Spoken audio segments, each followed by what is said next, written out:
Jerusalem. The French and Israeli leaders sparred verbally Sunday over the U.S. decision to recognize Jerusalem as Israel's capital, while new violence rippled across the region following the move by U.S. President Donald Trump. In Jerusalem, a Palestinian stabbed an Israeli security guard, seriously wounding him in the first attack in the volatile city since Trump's pronouncement Wednesday. In Beirut, scores of Lebanese and Palestinian demonstrators clashed with security forces outside the heavily guarded U.S. Embassy. An Arab foreign ministers meeting in Cairo demanded that the United States rescind the decision. The move upended decades of U.S. policy, and a long-standing international consensus, that the fate of Jerusalem be decided in negotiations. Israeli and Palestinian claims to the city's eastern sector form the emotional core of their conflict, and Trump's announcement was seen as siding with the Israelis and has drawn wide international criticism. At a meeting in Paris with Israel's visiting Prime Minister, French President Emmanuel Macron condemned recent violence against Israelis. But he also expressed disapproval of Trump's decision, calling it dangerous for peace. It doesn't seem to serve, in the short term, the cause of Israel's security and the Israelis themselves, Macron said. He urged Israel to freeze its construction of settlements on occupied lands and called for other confidence-building measures toward the Palestinians.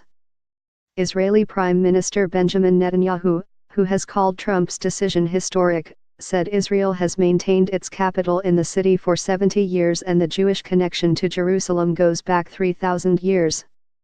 Paris is the capital of France, Jerusalem is the capital of Israel, he said. We respect your history and your choices.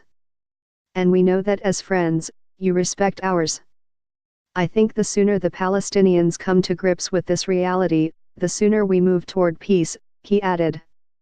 The exchange between the two allies set the stage for what could be a tense meeting Monday for Netanyahu with European Union foreign ministers in Brussels. The Jerusalem issue and the moribund peace process are expected to be high on the agenda. Last week, EU Foreign Policy Chief Federica Mogherini warned that Trump's decision has the potential to send us backward to even darker times than the one we are already living in. She also warned that Trump's move could diminish the potential role that the United States could play in the region and create more confusion around this. The meeting could be a precursor for what seems to be an emerging rift between Israel and the U.S. on one side and Europe and the Palestinians on the other. Palestinian President Mahmoud Abbas has said Trump's decision has in effect disqualified the U.S. from continuing in its role as the traditional mediator of peace talks. The Palestinians have spent recent days trying to rally Arab and broader international opposition to the decisio. After Abbas' political advisor Mahdi Khaldi said Saturday that the Palestinian leader won't meet with Vice President Mike Pence when he visits the region this month, a spokeswoman for Pence said Sunday it was unfortunate that the Palestinian Authority is walking away again from an opportunity to discuss the future of the region.